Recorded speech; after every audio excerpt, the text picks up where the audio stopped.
오늘 3D 매핑 공간 정보와 실시간 안전 관리의 목표를 맡게 된 메이사의 신승수라고 합니다.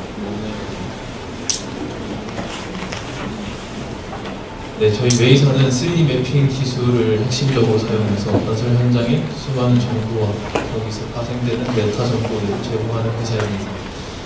그리고 현재 제공하고 있는 제품은 메이사 플라이트, 엔진, 플랫폼, 라이트 이렇게 네 가지로 분류가 되고요. 뒤에서 또 한번 설명을 드리겠지만 저희 솔루션의 핵심이 되는 촬영, 분석, 그리고 활용까지 이 세 단계를 저네 프로덕트로 해결하고 있습니다.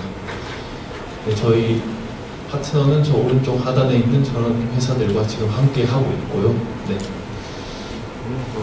오늘 설명드릴 부분은 3D 공간 정보를 얻는 방법과 그 공간 정보를 활용해서 실시간 안전관리, 공정 진척 관리까지 어떻게 하는지를 파트 1과 2에 걸쳐서 설명을 드릴 예정입니다. 파트 1은 저희 그 회사의 핵심이 되는 3D 리컨스트럭션 기술에 대한 내용이고 주로 컴퓨터 비전 쪽에 대한 내용이고요. 파트 2의 경우에는 이제 앞에서 취득한 3D 모델 정보를 베이스로 해서 공정 진척 관리를 어떻게 하고 실시간 안전 관리를 어떻게 하는지에 대해서 설명을 드리도록 하겠습니다. 먼저 파트 1입니다. 현재 건설 산업에서 그 as-is와 to-be에 대한 문제들이 커지고 있는 것으로 저희 메이사는 판단을 했습니다. 현재 BIM과 같은 툴들을 이용해서 3차원 설계가 가능한데 결국은 이 3차원 공간인 건설 현장을 설계는 했지만 실제로 어떻게 되고 있는지를 알지 못한다면 사실은 공부를 하고 있는데 오답 노트가 없는 상황이랑 똑같다고 볼 수 있을 거라고 판단을 했고, 그래서 최근 많은 건설사들에서 3차원 정보를 어떻게 수집할 건가에 대한 문제가 있어서 여기에 뭐 라이다를 도입한다든지 아니면 드론으로 사진을 촬영해서 3차원 정보들을 수집하고 있는 것으로 알고 있습니다. 저희 메이사의 경우에는 부자인 드론으로 건설 현장을 수백 장의 사진을 찍어서 컴퓨터 비전 기술을 이용해서 분석해내는 방법으로 건설사들에게 정보를 제공하고 있습니다. 그래서 오늘 얘기 드릴 부분은 항공 사진들을 이용해서 어떻게 3D 리컨스트럭션이 이루어지고 있는가에 대한 얘기입니다. 이 3D 리컨스트럭션이라는 기술은 뭐 번역을 해보면은 3차원 재구성 정도가 되고요. 결국 2D의 사진들 여러 장을 가지고 그 사진들을 가장 잘 설명하는 3차원 형상을 추정해내는 겁니다. 저희 같은 경우에는 이 형상이 건설 현장이 되겠죠. 이 과정을 조금 더 자세하게 분석을 해보자면은 물체 혹은 현장에 여러 장의 사진을 수집하게 됩니다. 건설 현장에서 저희는 이 과정을 드론을 통해서 수백 장의 사진을 찍고 있고, 앞에서 말씀드린 플라이트 앱을 통해서 이 과정을 많은 부분 자동화시키고 있습니다. 네, 이렇게 얻은 여러 장의 사진들에게서 각 카메라 파라미터들을 추정하고 이를 통해서 3차원 형상을 재구성하는 게 이 알고리즘의 큰 맥락입니다.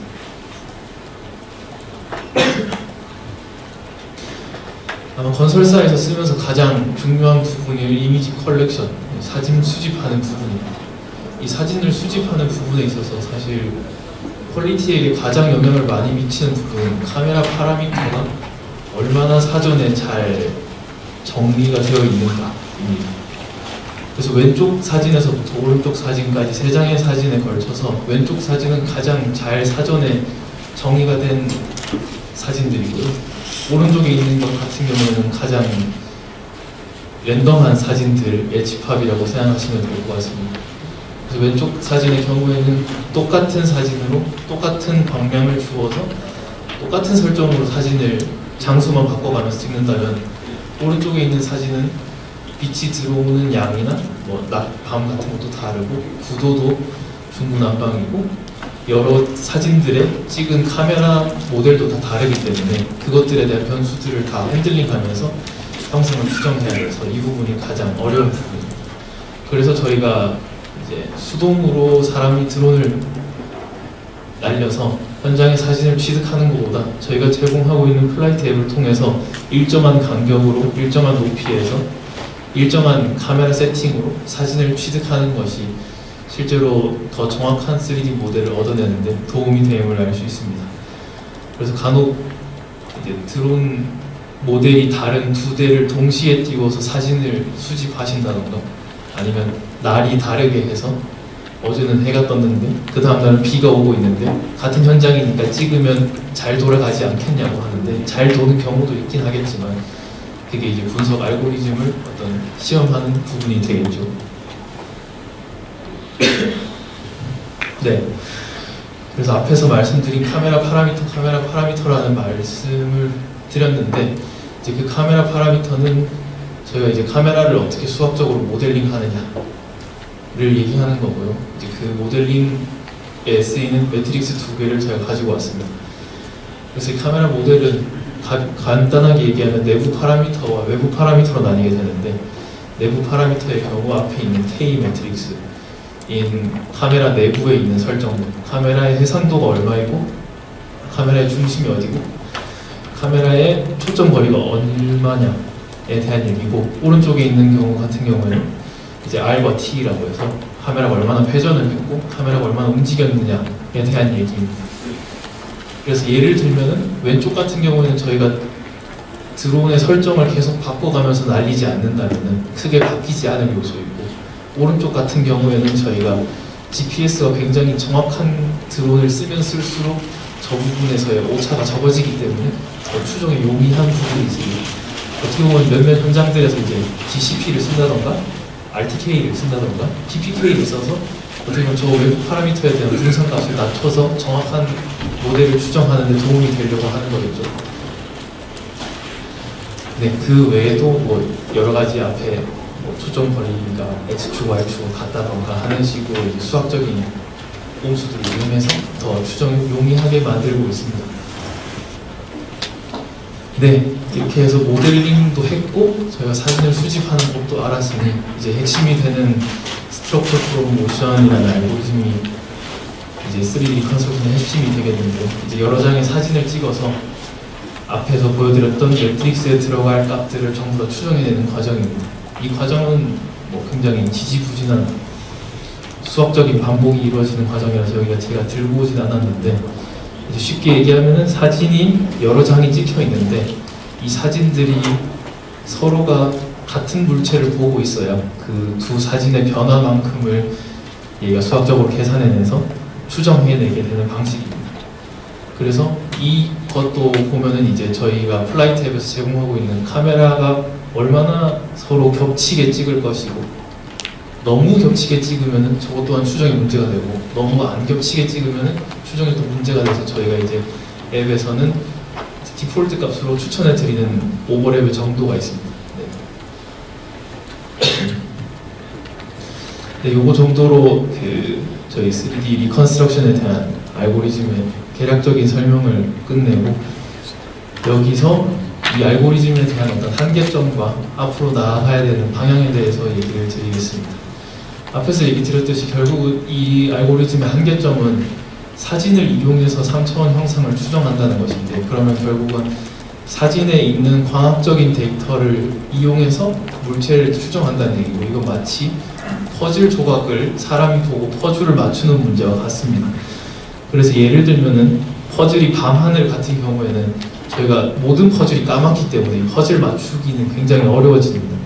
그것처럼 저기서 얘기하는 인풋 텍스처라는 표현을 썼는데 저거는 결국 사진에 나와 있는 물체의 무늬를 얘기합니다. 그래서 저희가 설원을 찍는다던가 아니면 흰 건물을 찍게 되면은 그 사진에서 얻을 수 있는 무늬가 굉장히 적기 때문에 사진을 비교 분석해내는 과정이 굉장히 어려워지고요. 또 하나는 이제 non-Bayesian이라고 해서 저거는 이제 반사에 대한 얘기인데 반사가 일어나게 되면은 또 사진이 매칭이 어려워집니다. 그래서 이제 저희가 또 주의를 드리는 부분은 이제 통유리 건물을 찍는다든지 거울을 찍는다든지 수면을 찍어서 그거를 모델링하게 되면은 그 부분은 데이터가 굉장히 튀게 됩니다. 그래서 그러면 이 부분은 어떻게 보면 이 알고리즘의 한계라서 이 부분을 어떻게 해결할 거냐 그래서 저희가 뭐 컴퓨터 비전 전문가는 아니기 때문에 그거보다는 이제 다른 센서 아웃풋들을 쓰게 되는데, 그것이 이제 최근에 가장 많이 쓰이고 있는 라이다 같은 것들이 되겠죠. 그래서 저희 같은 경우에도 일단 드론으로 항공 촬영을 하게 되면은 이제 아까 얘기했던 수면이라던가 텍스처가 부족한 부분도 있을 테고, 지붕 아래에 있어서 지붕 때문에 가려지는 부분들에 대해서 지상에서 라이다로 한 번 더 스캐닝을 해서 이 둘을 정확하게 정합을 시키면은 저희가 원하던 훨씬 더 정확한 데이터들을 얻을 수 있고요. 이제 또 하나는, 이건 아직 연구되고 있는 부분인데, 어떤 물체를 인지하고 이 물체가 뭔지 알기 때문에 부족한 데이터를 그 추측으로 채워내는 방식입니다. 뭐 예를 들면은 의자가 있는데, 저희는 의자가 다리가 4개인 걸 다 알고 있기 때문에 사진들에는 의자가 3개밖에 안 보이지만 4번째 다리는 AI가 알아서 만들어주는 그런 식의 방식입니다. 뭐 이런 식의 방식들이 있겠고요. 또 하나는 이제 앞에서 얘기 드렸듯이 이제 RTK나 PPK 같은 혹은 GCP 같은 것들을 이용해서 저희가 강제로 아는 데이터들을 더 집어넣어서 외부 파라미터들을 더 쉽게 통제할 수 있도록 해주는 방법을 쓸 수 있겠습니다. 네, 그러면 여태까지 3D 매핑에 대해서 기본적인 정보들을 알아봤고요. 이제 저희가 이 일을 통해서 이제 건설 현장이 3차원적으로 어떻게 생겼다라는 것을 알았을 때 저희가 솔루션에서 어떻게 녹여서 이 친구를 공정관리 시스템에 쓰고 안전관리에 쓸지 얘기를 드리도록 하겠습니다. 네, 저희 전체적인 솔루션의 오버뷰인데요. 이제 촬영, 분석, 활용 이렇게 3단계로 저희는 나누고 있고, 촬영 단계는 이제 더 상위 레이어의 대화로서 본다면은 이건 데이터 수집이 되겠죠.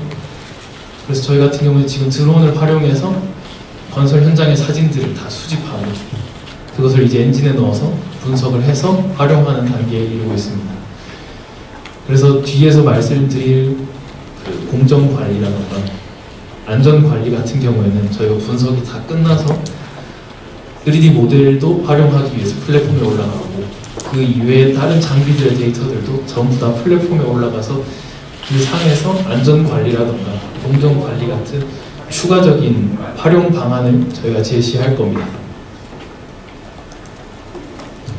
네, 먼저 공정진척관리 시스템입니다. 저는 크게 정사영상, 토공물량 파악, 그리고 BIM 설계 데이터 정확으로 이루어져 있는데요.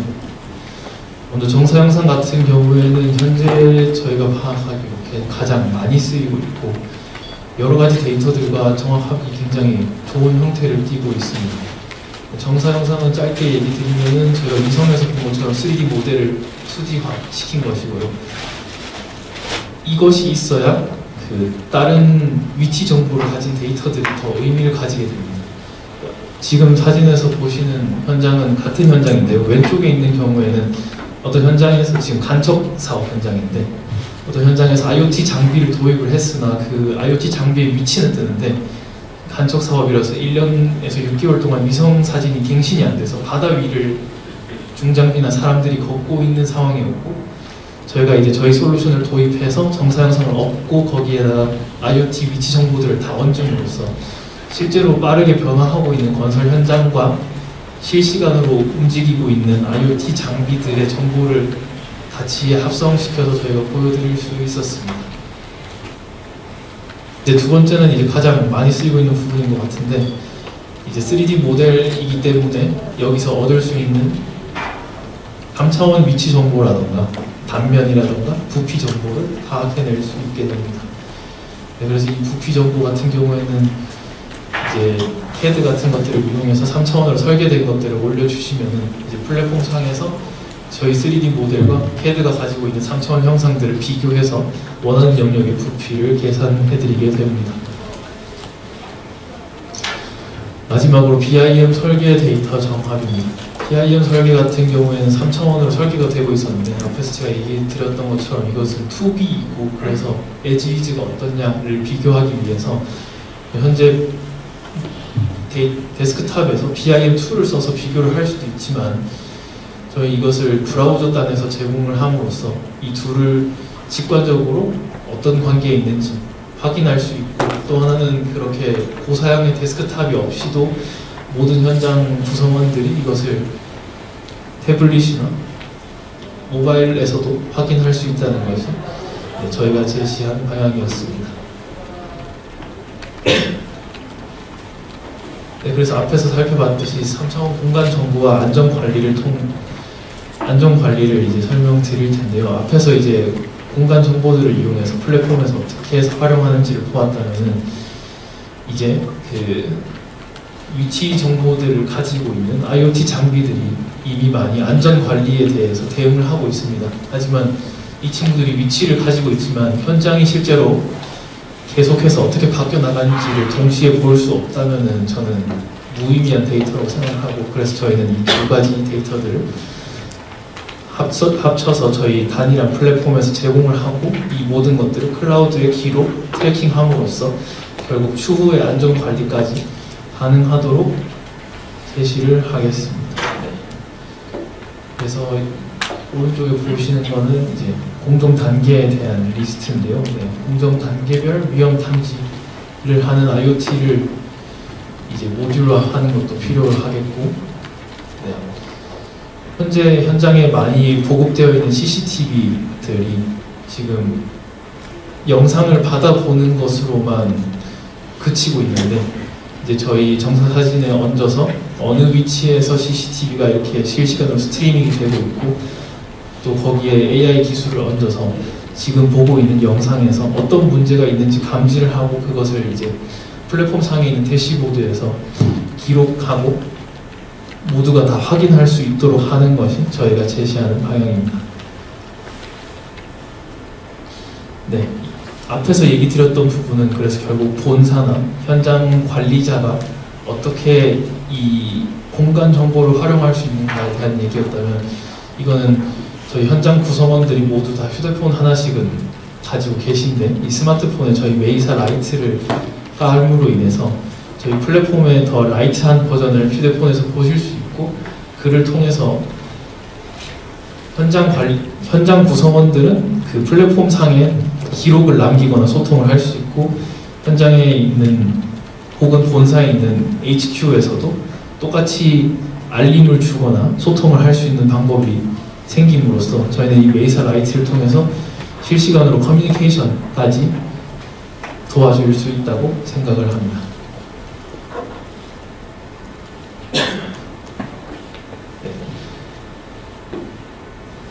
그래서 저희는 처음에 드론 활용을 통해서 3D 매핑을 해서 거의 3차원 정보를 얻어냈고, 여기서 이제 IoT와 CCTV와 같은 여러 장비들을 플랫폼 내에 연계 결합시킴으로써 이제 건설 과정의 처음부터 끝까지 저희가 하나의 플랫폼에서 제공하고자 하는 것이 저희의 목표입니다. 감사합니다.